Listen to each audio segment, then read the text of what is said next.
Good morning students. આજે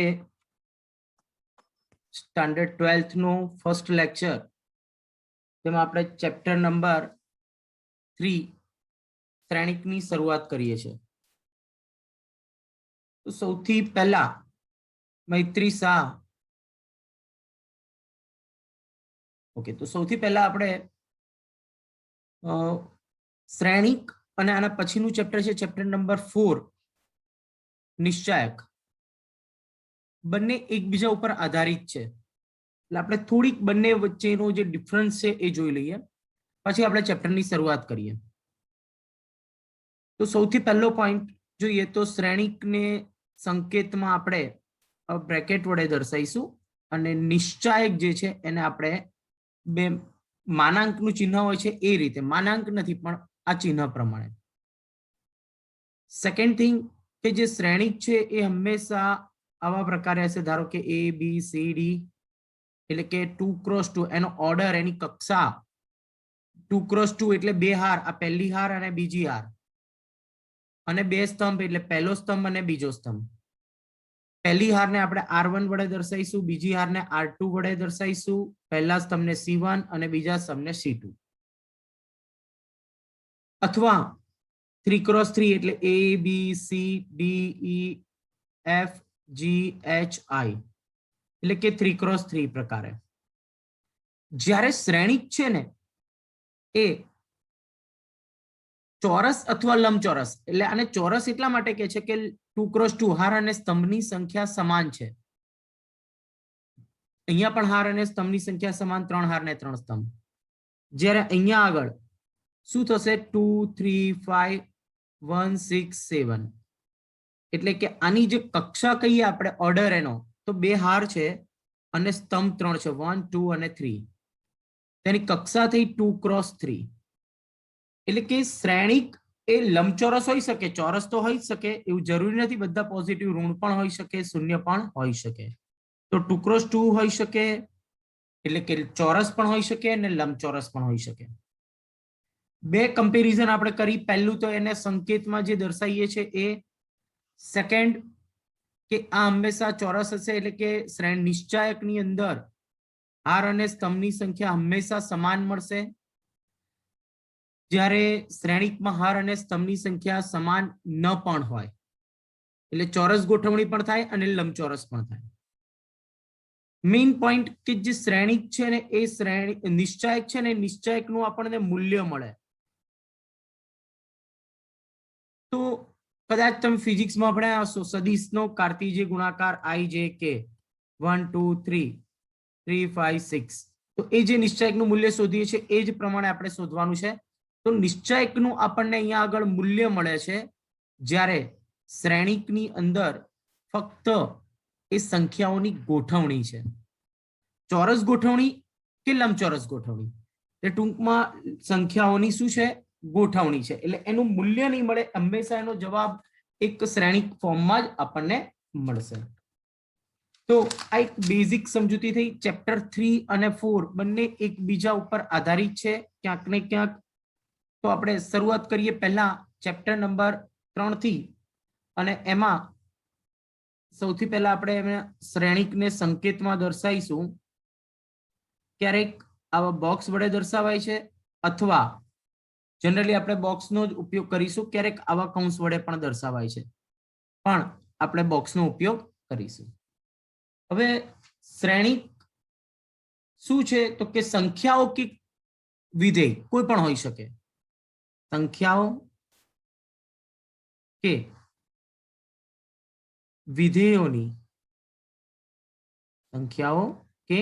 વિધેયોની લંબચોરસ કે ચોરસ કોઈ પણ હોઈ શકે, લંબચોરસ કે ચોરસ ગોઠવણીને શ્રેણિક કહે છે. શ્રેણિકને અંગ્રેજીમાં કહેવાય મેટ્રિક્સ. કે તો યાદ રાખીશું આપણે, મેટ્રિક્સ એટલે શ્રેણિક. આપણે એક ઉદાહરણ લઈએ કે કેવી રીતે ગોઠવણી. તો ઉદાહરણમાં આપણે જોઈએ કે જનરલી આપણે શ્રેણિકને કેપિટલ A B C વડે પણ દર્શાવીએ છીએ. ઓકે, કેપિટલ એ નામ આપવું હોય તો A B C up to. ધારો કે એક શ્રેણિક છે આપણી પાસે A બરાબર 2 5 9 -1.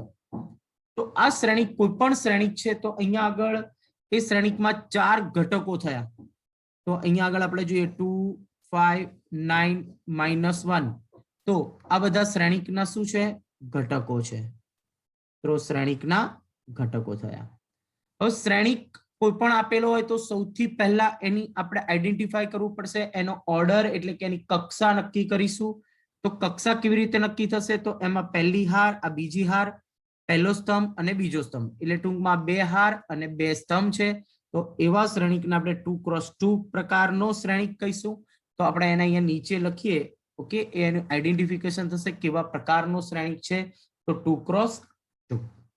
બરોબર, તો આ થયા 2x2. ધારો કે આપણે બીજું એક ઉદાહરણ લઈએ કે શ્રેણિક B બરાબર 0 -5 6 2/3 1 3.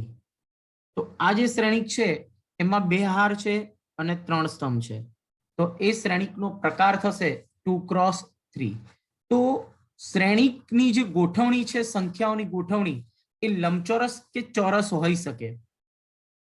પણ નેક્સ્ટ ચેપ્ટર આપણે નિશ્ચાયક જોઈશું. તો નિશ્ચાયકની અંદર સંખ્યાઓ કેવા પ્રકારે ગોઠવાયેલી હશે? તો ફક્ત ચોરસ, એટલે કે 2x2 અથવા 3x3. 4x4 પણ હોઈ શકે, પણ આપણા સિલેબસની અંદર ટેક્સ્ટમાં જેટલા પણ એક્ઝામ્પલ છે એ 2x2 અને 3x3 પ્રકારે આપેલા છે. હવે આપણે વ્યાપક સ્વરૂપમાં જોઈએ તો કે એક શ્રેણિક, હું અહીંયા આગળ ઉદાહરણ લખું છું. A બરાબર એક શ્રેણિક છે આપણી પાસે,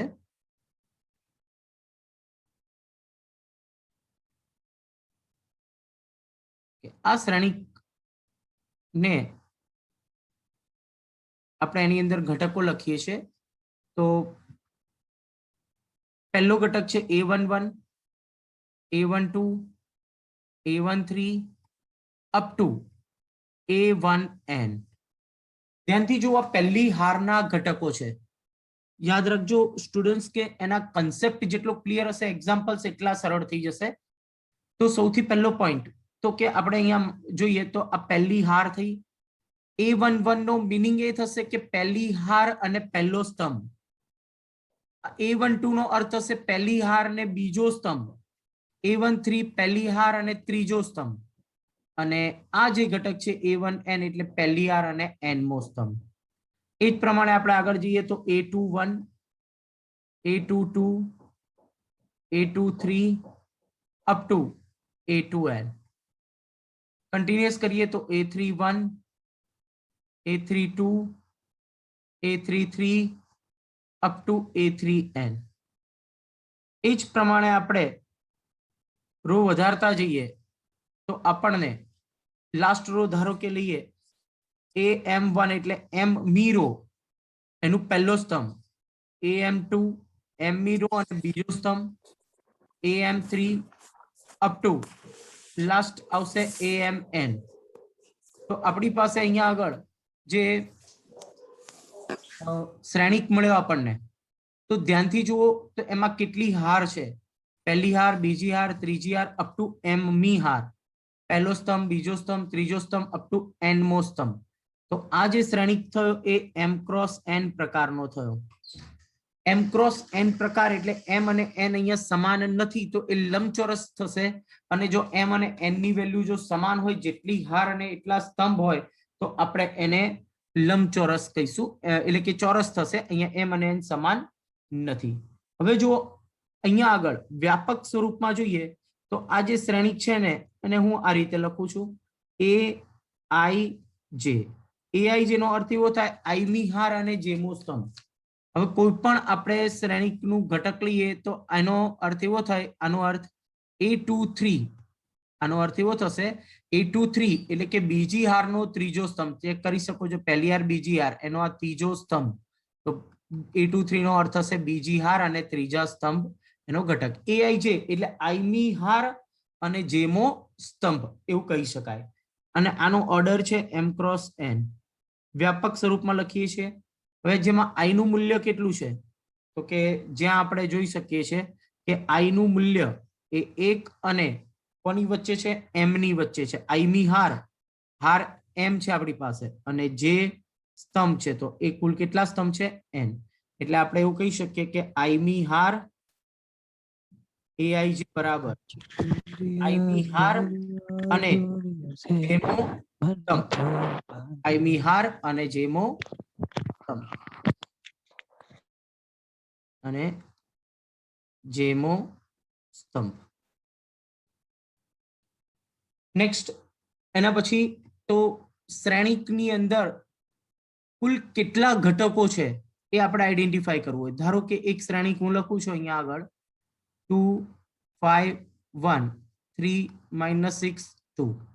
તો આ 2 ક્રોસ 3 પ્રકારનો શ્રેણિક થયો. તો આ શ્રેણિકના કુલ ઘટકો કેટલા? તો કે કુલ ઘટકો આપણે જોઈ શકીએ છીએ 6 થાય. તો 2 ક્રોસ 3 છે એટલે કુલ ઘટકો કેટલા થશે? 6. જો કોઈ 3 ક્રોસ 3 પ્રકારનો હોય તો એમાં કુલ ઘટકોની સંખ્યા આપણને 9 મળશે. એના પછી શ્રેણિકનો બેઝિક કન્સેપ્ટ ક્લિયર કર્યા પછી આપણે મેઇન પોઈન્ટ ઉપર જઈએ તો શ્રેણિકોના પ્રકાર. તો નેક્સ્ટ પોઈન્ટ છે શ્રેણિકોના પ્રકાર. જુદા જુદા પ્રકાર છે તો એ પ્રકારો આપણે ભણવાના છે.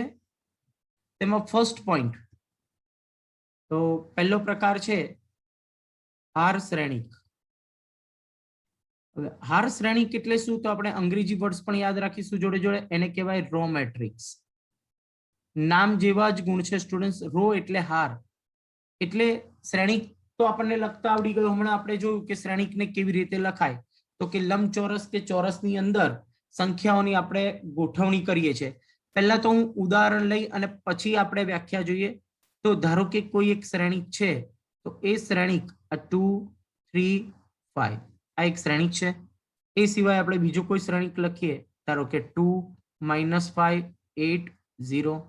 તો સૌથી પહેલું કામ આપણે શ્રેણિકનું ઓર્ડર એટલે કે એની કક્ષા નક્કી કરીએ. તો એ જે શ્રેણિક છે આપણી પાસે, તો એ શ્રેણિકનો કક્ષા થઈ એક હાર છે. હાર એક જ છે, બીજી હાર છે નહીં. અને સ્તંભ આ પહેલો સ્તંભ, બીજો સ્તંભ અને ત્રીજો સ્તંભ. તો એક હાર અને 3 સ્તંભ એટલે 1 ક્રોસ 3.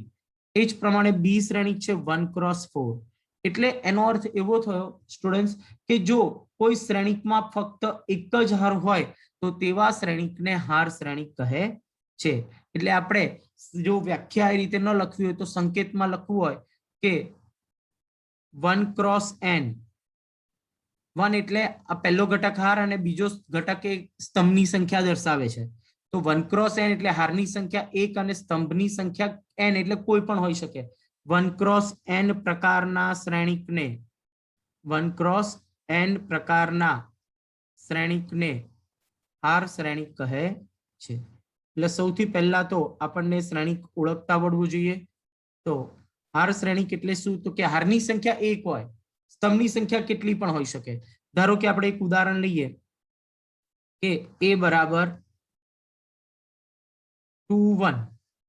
તો તમે જોઈ શકો છો સ્પેસ રાખી છે વચ્ચે આપણે 21 નથી. ઓકે, 2 1 અને વચ્ચે કોમા પણ આપણે કરીશું નહીં. તો ઘટકોને આપણે જનરલી આ રીતે દર્શાવીએ છીએ, એક હાર અને 2 સ્તંભ.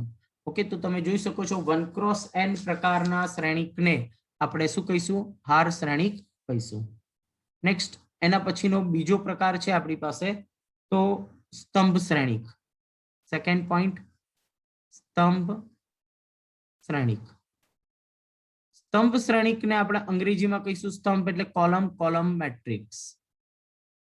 ઓકે, તો કોલમ મેટ્રિક્સ સ્તંભ શ્રેણિક. આમાં પણ નામ જેવા જ એના ગુણ છે. ઓળખીએ તો આપણે સૌથી પહેલા ઉદાહરણ લઈએ તો કે એક શ્રેણિક એ આપેલો છે. એ શ્રેણિક આપણને આ રીતે આપ્યું છે 2 -5 6.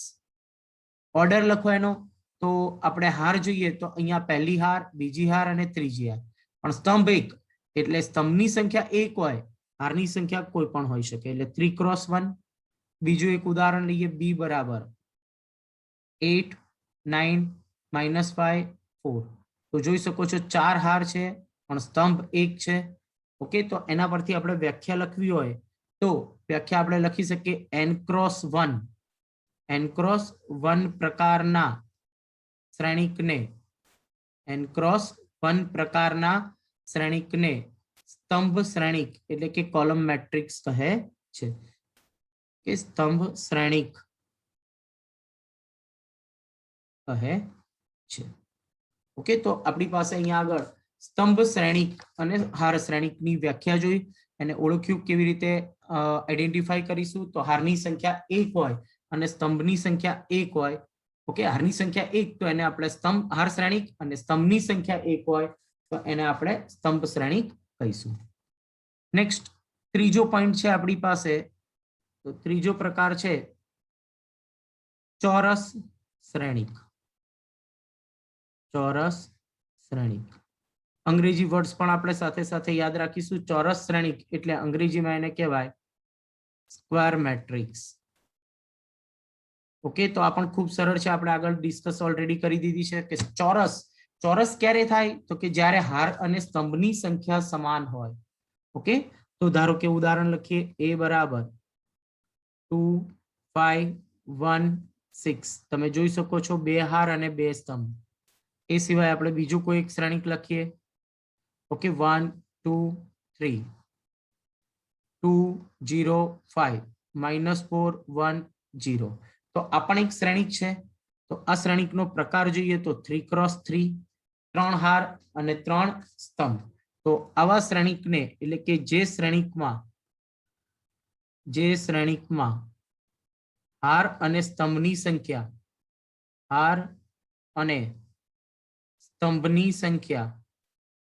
સમાન હોય, હાર અને સ્તંભની સંખ્યા સમાન હોય તો તેવા શ્રેણિકને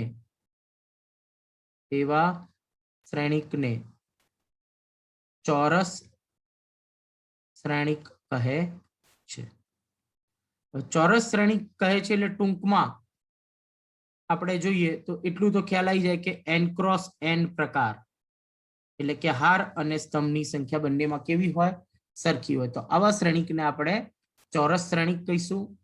એક બીજું ઉદાહરણ લઈએ તો a બરાબર, ધારો કે અહીંયા મેં એક લખ્યું છે 3. તો આનો પ્રકાર જોઈએ ને તો 1 ક્રોસ 1 છે, એક હાર અને એક સ્તંભ. તો આ પણ ચોરસ શ્રેણિક છે. સેકન્ડ થિંગ, આને આપણે કહીએ તો આ હાર શ્રેણિક પણ કહેવાય, કારણ એક હાર છે, ઓકે, એક સ્તંભ છે એટલે આપણે એને સ્તંભ શ્રેણિક પણ કહી શકીએ. અને હાર અને સ્તંભની સંખ્યા સમાન છે તો આપણે એને ચોરસ શ્રેણિક પણ કહી શકીએ. ઓકે, તો આ થયું વિદ્યાર્થી મિત્રો ચોરસ શ્રેણિકની સમજૂતી. નેક્સ્ટ એના પછીનો ટોપિક છે 4 નંબર 4 વિકર્ણ શ્રેણિક.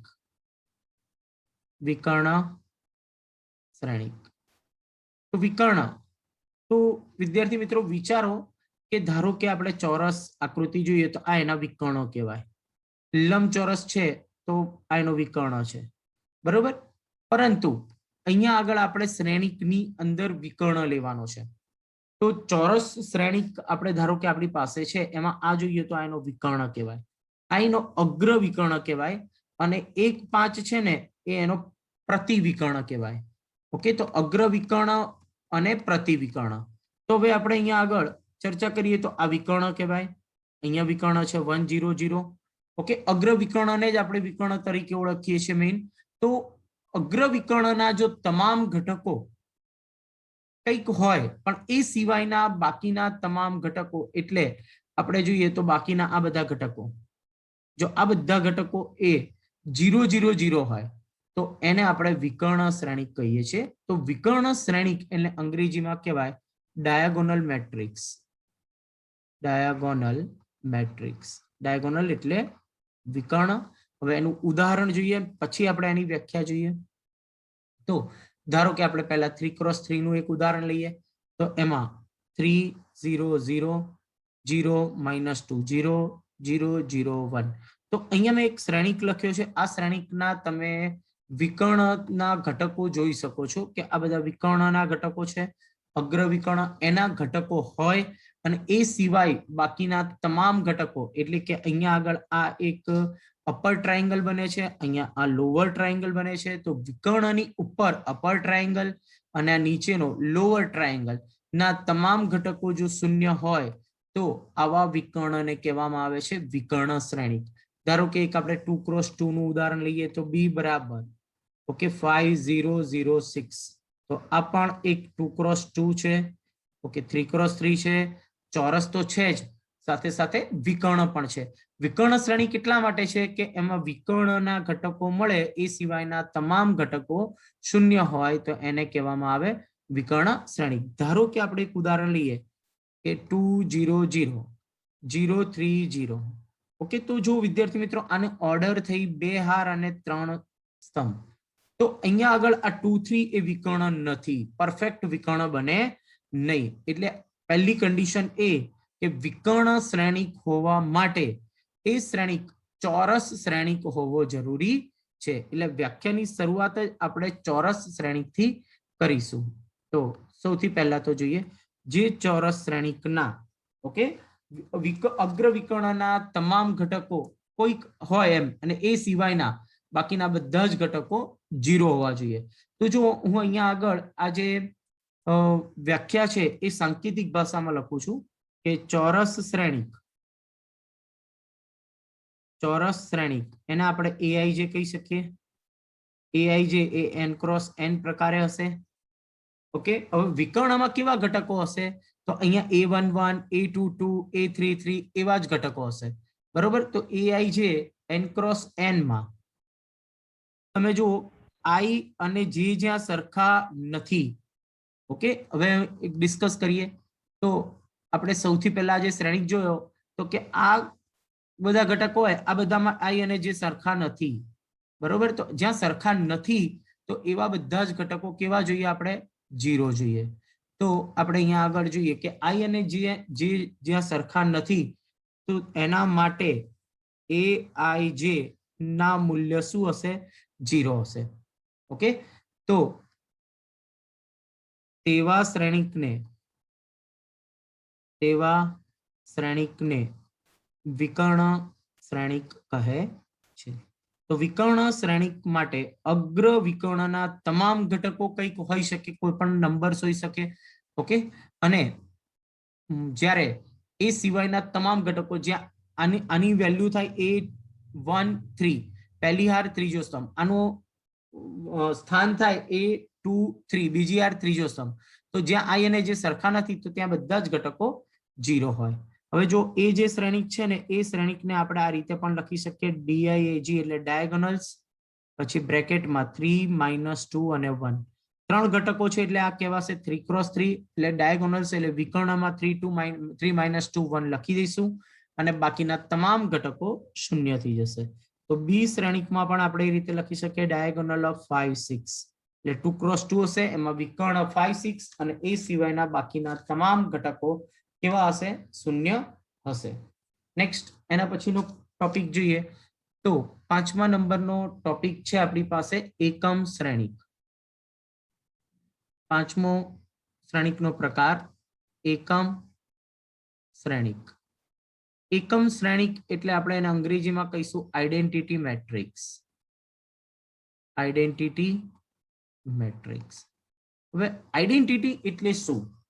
એટલે આમ જોવા જઈએ તો આઇડેન્ટિટી એટલે કહેવાય તો ઓળખ, પરંતુ આપણે અહીંયા આગળ અંગ્રેજી વર્ડ છે આઇડેન્ટિટી એટલે અંગ્રેજી વર્ડ્સ આપણે બહુ ઓછા પરિચિત છીએ, પણ છતાંય કે એકમથી આપણે પરિચિત છીએ. એકમ શ્રેણિક, એકમ સંખ્યા. તો તમને ખ્યાલ હશે એકમ અથવા તો તટસ્થ સંખ્યા, સરવાળા વિશેની તટસ્થ સંખ્યા કઈ છે? તો કે સરવાળાની તટસ્થ સંખ્યા 0 છે અને ગુણાકારની તટસ્થ ઘન સંખ્યા એકમ સંખ્યા 1 છે. કારણ કોઈ પણ સંખ્યાની અંદર તમે 0 ઉમેરો તો તે સંખ્યા પોતે જ મળે છે અને કોઈ પણ સંખ્યાની અંદર તમે 1 ગુણો એટલે એ સંખ્યા પોતે મળે છે. એટલે આ સંખ્યાઓ 0 એ સરવાળા અને ગુણાકાર માટે 1 એ એની તટસ્થ ઘટક છે, એકમ ઘટક છે એવું આપણે જાણીએ છીએ. તો એવી જ રીતે શ્રેણિકની અંદર પણ એકમ ઘટક છે, આઇડેન્ટિટી મેટ્રિક્સ છે. ઓકે, તો એ આઇડેન્ટિટી મેટ્રિક્સ પહેલા આપણે ઉદાહરણ જોઈએ કે કેવા પ્રકારે છે. તો આઇડેન્ટિટી મેટ્રિક્સને जनरली આપણે i વડે દર્શાવીશું i બરાબર 1001 અહીંયા આગળ હું ડાયરેક્ટ ઉદાહરણ લખું છું એના પરથી આપણે પછી વ્યાખ્યા લખીશું 2 ક્રોસ 2 અને ક્યારેક i2 પણ દર્શાવાય છે i2 એટલે 2 ક્રોસ 2 પ્રકારનો એકમ શ્રેણિક નેક્સ્ટ i3 એટલે 3 ક્રોસ 3 એટલે એમાં અગ્ર વિકર્ણના ઘટકો જોઈએ તો બધા જ 1 1 1 થાય હવે ધ્યાનથી જોઈએ તો વિચારીએ તો સૌથી પહેલા તો આ એક વિકર્ણ શ્રેણિક છે આ પણ એક વિકર્ણ શ્રેણિક છે ઓકે પણ વિકર્ણ શ્રેણિક અને આ શ્રેણિકમાં એકમ શ્રેણિકમાં ડિફરન્ટ શું તો વિકર્ણ શ્રેણિકની અંદર જે અગ્ર વિકર્ણના ઘટકો હતા એ કોઈ પણ હોઈ શકે જુદા જુદા પણ હોઈ શકે જ્યારે અહીંયા આગળ સમાન અને કમ્પલસરી એક છે ઓકે એટલે અગ્ર વિકર્ણના તમામ ઘટકો એક હોય અને બાકીના તમામ ઘટકો શૂન્ય હોય તો આવા શ્રેણિકને શું કહેવામાં આવે એકમ શ્રેણિક કહે છે તો આપણે જોઈએ એકમ શ્રેણિક તો એકમ શ્રેણિક પણ એ પહેલા તો આપણને ખ્યાલ હોવો જોઈએ એ ચોરસ શ્રેણિક હશે ઓકે ચોરસ શ્રેણિકમાં જ એ વ્યાખ્યાયિત છે તો જે ચોરસ શ્રેણિકમાં એટલે વ્યાખ્યાની આપણે શરૂઆત કરીએ તો સૌથી પહેલા એકમ શ્રેણિક એ પોતે ચોરસ છે એટલે કે જે ચોરસ શ્રેણિકમાં અગ્ર વિકર્ણના તમામ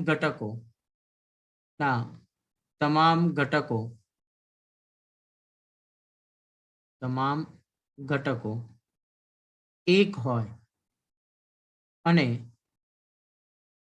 બાકીના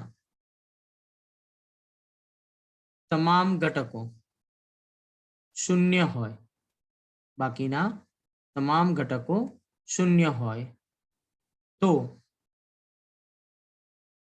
તેવા શ્રેણિકને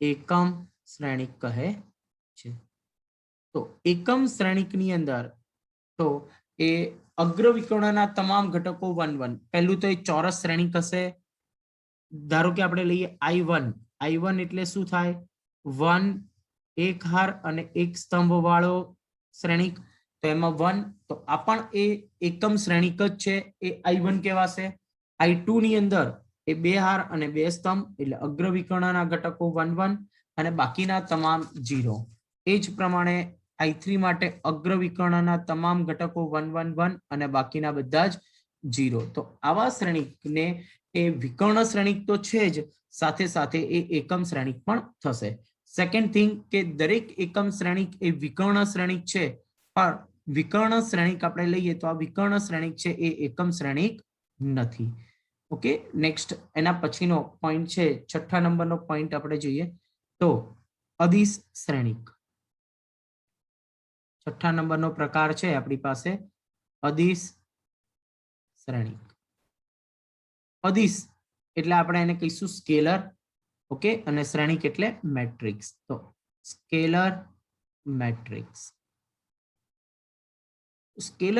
એટલે શું તો જોઈએ સૌથી પહેલા તો કોઈ એક શ્રેણિક છે તો એ શ્રેણિકને કોઈ એકમ શ્રેણિક છે એટલે આ જ એકમ શ્રેણિકની આપણે ચર્ચા કરીએ છીએ એ એકમ શ્રેણિકને કોઈ k belongs to r વડે જો ગુણવામાં આવે તો એ અદિશ શ્રેણિક બનશે ધારો કે આપણે ઉદાહરણ લખીએ કે કોઈ એક શ્રેણિક છે બરોબર ઓકે આ એકમ શ્રેણિક છે 1001 એને હું 5 વડે ગુણી દઉં તો 5005 આપણે 5 કોમન નીકાળીએ એટલે અંદર વધે 1001 તો એનો અર્થ એવો થયો કે આ 5 છે અને i2 છે તો એકમ શ્રેણિકને કોઈ પણ belongs to r k belongs to r વડે જ્યારે આપણે ગુણીએ છીએ બરોબર ત્યારે એને શું કહેવામાં આવે છે અદિશ શ્રેણિક કહે છે તો આપણે ધારો કે r3 નો એક ઘટક લઈએ તો એટલે સોરી આપણે અહીંયા આગળ 3 ક્રોસ 3 નો એક ઘટક લઈએ તો ધારો કે √3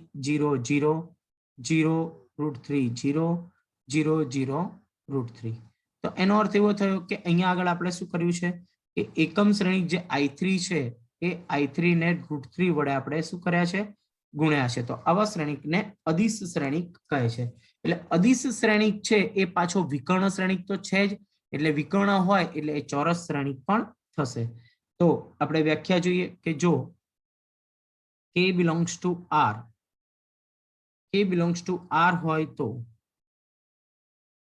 KIN એટલે એકમ શ્રેણિક n ક્રોસ n પ્રકારનો એને k વડે ગુણો તો એટલે કે KIN ને શું કહેવામાં આવે છે? અદિશ શ્રેણિક કહે છે. અદિશ શ્રેણિક કહે છે. એટલે કોઈ પણ એકમ શ્રેણિકને તમે કોઈ એક k belongs to r સંખ્યા વડે જ્યારે ગુણો છો ત્યારે એ શ્રેણિક કેવો શ્રેણિક થશે? અદિશ શ્રેણિક થશે. નેક્સ્ટ 7મા નંબરનો ટોપિક આપણી પાસે છે શૂન્ય શ્રેણિક. શૂન્ય શ્રેણિક. શૂન્ય શ્રેણિકને આપણે અંગ્રેજીમાં કહીશું ઝીરો મેટ્રિક્સ. Zero matrix. તો શૂન્ય શ્રેણિક એટલે કે કોઈ પણ શ્રેણિક હોય જરૂરી નથી ચોરસ હોય. m ક્રોસ n કક્ષાના m ક્રોસ m કક્ષાના કક્ષાવાળા શ્રેણિકના તમામ ઘટકો કેવા હોય? શૂન્ય હોય. તો તેવા શ્રેણિકને શૂન્ય શ્રેણિક કહે છે. શૂન્ય શ્રેણિક કહે છે. હવે આપણે જોઈએ તો એને સંકેતમાં દર્શાવાય O. ઝીરો નહીં પણ O m ક્રોસ n એટલે શ્રેણિકને આપણે O2 લખ્યું હોય.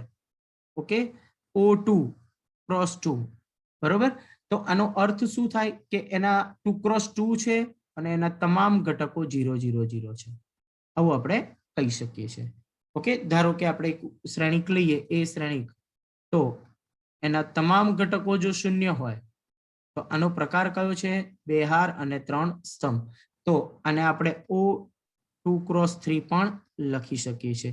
એટલે કે શૂન્ય શ્રેણિકના તમામ ઘટકો જો શૂન્ય હોય, ઓકે, કોઈ શ્રેણિકના તમામ ઘટકો શૂન્ય હોય તો એવા શ્રેણિકને આપણે શૂન્ય શ્રેણિક કહીશું. અને આ ફર્સ્ટ એક્સરસાઇઝ જે છે એને ટોપિકને રિલેટેડ લાસ્ટ ટોપિક તો કે શ્રેણિકોની સમાનતા. બે શ્રેણિકોની સમાનતા. શ્રેણિકોની સમાનતા. Equality of matrix. મેટ્રિક્સની એટલે કે શ્રેણિકોની ઇક્વાલિટી એટલે કમ્પેરિઝન. બે શ્રેણિકો સમાન છે તો સૌથી પહેલા આપણે લઈએ કે ધારો કે એક શ્રેણિક છે AAIJ અને બીજો શ્રેણિક છે B. એને આપણે ઘટકો લઈએ BIJ. બંને શ્રેણિકો સમાન ક્યારે થાય? તો એમાં પહેલો પોઈન્ટ, ઓકે, બંને શ્રેણિક A અને B ની કક્ષા સમાન હોવી જોઈએ. શ્રેણિક A અને B ની કક્ષા કેવી હોવી જોઈએ? તો કે કક્ષા સમાન હોવી જોઈએ. હવે આપણે અહીંયા આગળ જોઈએ તો સૌથી પહેલા ધારો કે એક શ્રેણિક 2 ક્રોસ 2 હોય ને 1 ક્રોસ 3 ક્રોસ 3 હોય તો ક્યારેય સમાન શ્રેણિક થશે નહીં. અહીંયા 2 3 5 6, ઓકે, અને અહીંયા આગળ 2 3 1 5 6 1, ઓકે, 3 2 1. તો આ બે શ્રેણિક ક્યારેય સમાન ના થાય. સમાન થવા માટેની પહેલી શરત બંનેની કક્ષા એટલે આ 2 ક્રોસ 2 છે તો આ પણ 2 ક્રોસ 2 હોવા જોઈએ. બરોબર. ધારો કે આપણે અહીંયા આગળ 2 ક્રોસ 2 લઈ લઈએ, 2 1 5 9. તો આ 2 ક્રોસ 2 થઈ ગયા બંને. તો પણ જરૂરી નથી કે બંનેની કક્ષા સમાન છે તો બંને સમાન શ્રેણિક હોય. અને બીજો પોઈન્ટ, હવે આપણે બીજો પોઈન્ટ ક્લિયર કરીએ. પહેલું આ આપણે ચેક કરીશું કક્ષા સમાન હોવી જોઈએ. એના પછીનો બીજો પોઈન્ટ, ઓકે, શ્રેણિક A અને B ના અનુરૂપ ઘટકો સમાન હોવા જોઈએ. તો નેક્સ્ટ પોઈન્ટ, શ્રેણિક A અને B ના અનુરૂપ ઘટકો, શ્રેણિક A અને B ના અનુરૂપ ઘટકો કેવા હોવા જોઈએ? સમાન હોવા જોઈએ. સમાન હોવા જોઈએ. એટલે જો સમાન હોય તો આપણે કહી શકીએ કે બંને શ્રેણિકો સમાન છે. ધારો કે આપણે એક ઉદાહરણ લઈ લઈએ કે 2 -5 6 3, ઓકે, અને બીજું આપણે એક શ્રેણિક લઈએ કે 2 -5 6 3. હારમાં જ હાર અને હાર સમાન જોઈએ.